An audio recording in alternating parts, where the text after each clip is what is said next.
नमस्कार सगळ्यांनो, कशा आहात तुम्ही सगळ्या?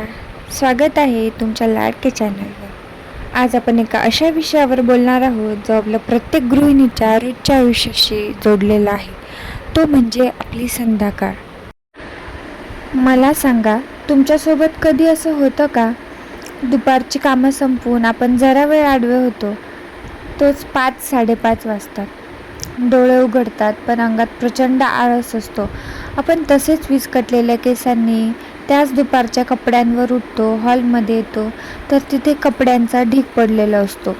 स्वयंपाकघरात जातो तर दुपारची भांडी तशीच पडलेली असतात. मनात येतं, अरे रे, आता हे कधी आवरू, स्वयंपाकाला काय करू? आणि मग सुरू होते ती चिडचिड. नवऱ्यावर ओरड, मुलांवर रागवणं आणि रात्री झोपताना एक वेगळंच नैराश्य की आजचा दिवस किती अस्ताव्यस्त गेला. पण याच्या अगदी विरुद्ध विचार करा. 5 वाजले, तुम्ही मस्त उठलात, छान हातपाय तोंड धुवून फ्रेश झालात, एखादा हलका सुवासिक अत्तर किंवा पावडर लावली, देवघरात दिवाबत्ती केली, घरात एक छान शांत गाणं किंवा मंत्र लावलं, कपड्यांच्या घड्या जागेवर गेल्या आणि तुम्ही अगदी आनंदाने गाणी गुणगुणत स्वयंपाकाची तयारी करताय. किती छान वाटेल ना? तर आजच्या व्हिडिओमध्ये आपण हेच बघणार आहोत की एक गृहिणी म्हणून आपली संध्याकाळ आळशी आणि अस्ताव्यस्त असण्याऐवजी प्रोडक्टिव्ह, फ्रेश आणि पॉझिटिव्ह अशी बनवायची. चला तर मग अगदी सविस्तर गप्पा मारूया की आपली संध्याकाळ का बिघडते. कारण बरेचदा आपण दुपारी झोपतो ती वेळ चुकते. आपण दुपारी 3 ते 5 अशी झोप काढतो. जेव्हा आपण 5 वाजता किंवा 5:30ला थेट उठतो तेव्हा शरीराचे बायोलॉजिकल क्लॉक बिघडतं. उठल्या उठल्या डोकेदुखी किंवा आळस येतो. दुसरी गोष्ट म्हणजे उद्या करू किंवा संध्याकाळी एकदमच करू ही वृत्ती. दुपारी वाळलेले कपडे आपण तसेच सोफ्यावर टाकून देतो. आपल्याला वाटतं 5 मिनिटाचं तर काम आहे, पण तो कपड्यांचा ढीग जेव्हा आपण 5 वाजता बघतो तेव्हा हे 5 मिनिटाचं काम हिमालया एवढं मोठं वाटायला लागतं. म्हणून पहिली टिप, दुपारची झोप जर घ्यायची असेल तर ती दुपारी 1:30 ते 2:30 किंवा जास्तीत जास्त 3 पर्यंत संपवा. 3 ते 5 हा काळ विश्रांतीचा किंवा स्वतःसाठी काहीतरी करण्याचा ठेवा, पण झोपण्याचा नाही. संध्याकाळची सुरुवात नेहमी स्वतःपासून करायची. 5 वाजले की सगळ्यात आधी अंथरुणातून बाहेर पडा. आळस झटकून सरळ बाथरूममध्ये जा. गार पाण्याने तोंड स्वच्छ धुवा. उन्हाळ्याचे दिवस असतील तर पाय स्वच्छ धुवा. हिवाळा असेल तर हलकं कोमट पाणी वापरा. अनेकांना सवय असते दुपारी उठल्यावर तशाच विस्कटलेल्या केसांनी आणि अस्ताव्यस्त कपड्यांनी त्या काम करायला लागतात. नका करू असं. स्वतःला आरशात बघून फ्रेश वाटलं पाहिजे. छान केस विंचरा, अंबाडा किंवा वेणी घाला. कपाळावर छोटीशी टिकली लावा. जर तुम्हाला आवडत असेल तर एखादी हलकी क्रीम किंवा सुवासिक टॅल्कम पावडर लावा. विश्वास ठेवा, जेव्हा तुमचा चेहरा फ्रेश दिसतो तेव्हा मेंदूला लगेच पॉझिटिव्ह सिग्नल मिळतात आणि आळस पळून जातो. स्वतः फ्रेश झाल्यावर दुसरं काम म्हणजे घराच्या खिडक्या उघडा. दुपारभर घर बंद असतं, त्यामुळे घरातली हवा कोंडलेली असते. 5 वाजता बाहेरची कोवळी हवा आणि प्रकाश घरात येऊ द्या. याने घरातली नकारात्मक ऊर्जा बाहेर पडते. त्यानंतर नजर टाका हॉलवर. दुपारी काढलेले कपडे जे सोफ्यावर किंवा खुर्चीवर पडलेले असतात त्यांना फक्त 10 मिनिटे द्या. हो, फक्त 10 मिनिटे.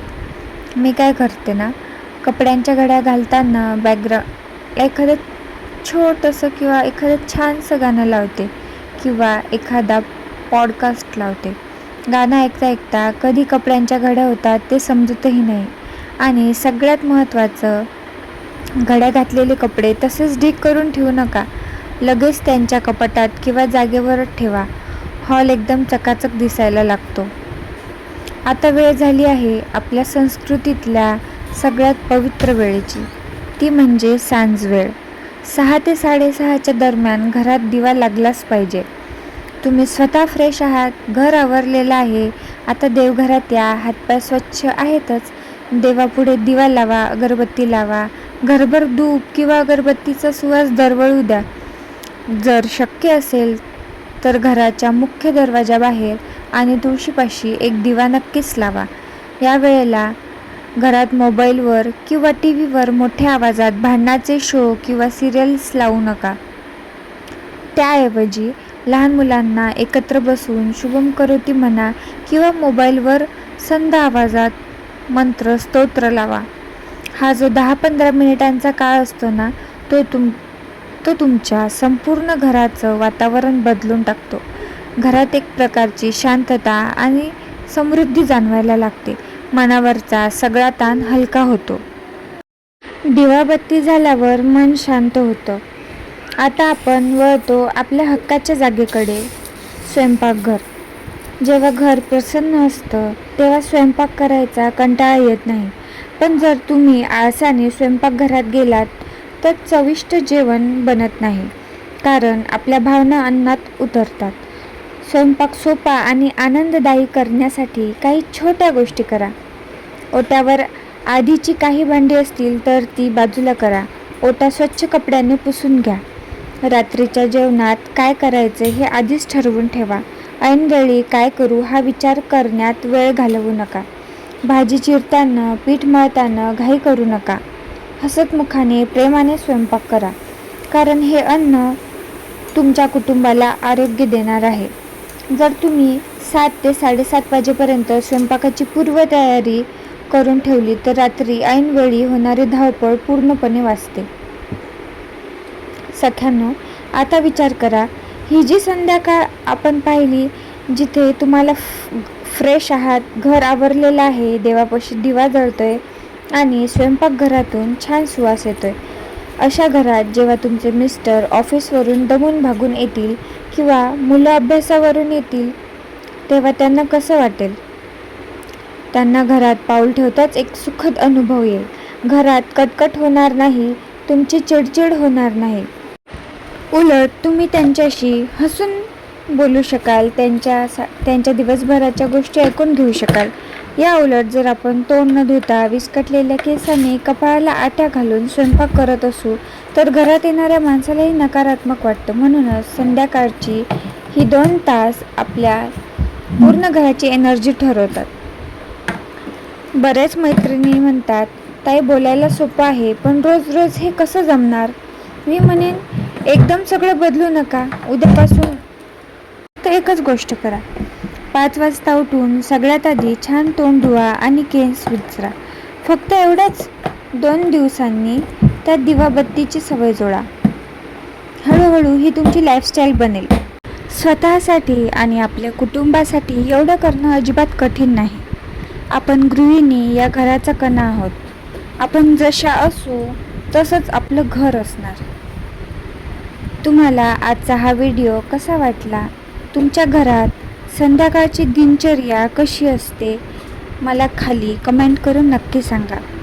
व्हिडिओ आवडला असेल तर आपल्या इतर गृहिणी मैत्रिणींसोबत नक्की शेअर करा. चॅनलला लाईक करा आणि सबस्क्राईब करायला विसरू नका. पुन्हा भेटू अशाच एका सुंदर आणि उपयुक्त व्हिडिओमध्ये. तोपर्यंत स्वतःची काळजी घ्या, आनंदी राहा आणि सुबक वागा. बाय.